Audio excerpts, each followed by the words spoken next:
এই বিশ্বকাপে যারা পয়সা ওসুল ডিল চাচ্ছেন তাদের জন্য এই প্রজেক্টরটা বেস্ট। Hear me out. এইটাতে অটো ফোকাস আছে, এর পাশাপাশি আরও অনেক ফিচার্স থাকতেছে যেগুলা 20-25 হাজার টাকার প্রজেক্টরে থাকে। যেমন মনে করেন যে ওয়াইফাই 6 আছে এতে, এবং এর কোয়ালিটি অনেক ভালো। এর মানে পিকচার কোয়ালিটি যথেষ্ট ভালো আপনার এই বাজেট রেঞ্জের যে কোনো ইসের থেকে।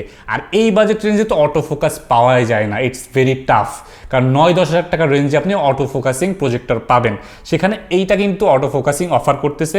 এর পাশাপাশি সব দিক দিয়ে কিন্তু এটা পরিপূর্ণ। পিছনে HDMI পোর্ট আছে, USB পোর্ট আছে, এর পাশাপাশি অডিও জ্যাক আছে, সব কিছু এতে পাচ্ছেন, কোনো কিছু কাট ডাউন করা হয় নাই। তাহলে এটার দাম কেন কম?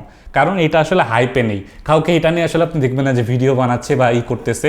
বাট আমি অনেকগুলা প্রজেক্টর চেক করেছি, আমাদের পেজে অনেকগুলা প্রজেক্টরের ভিডিও দেখবেন, তার মাঝখানে আমার কাছে মনে হয়েছে এইটা একটা আন্ডারডগ টাইপের প্রজেক্টর, যেটা আসলে কেউ খেয়াল করতেছে না।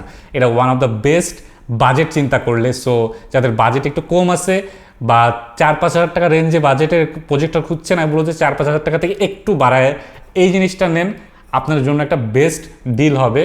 ওয়ার্ল্ড কাপ শেষ হয়ে গেলেও আপনি এটা মুভি দেখা বা যে কোনো কাজে ইউজ করতে পারবেন। এটা 50 থেকে 150 ইঞ্চি পর্যন্ত আপনাকে সাপোর্ট দিবে, এবং এর কোয়ালিটিও যথেষ্ট ভালো।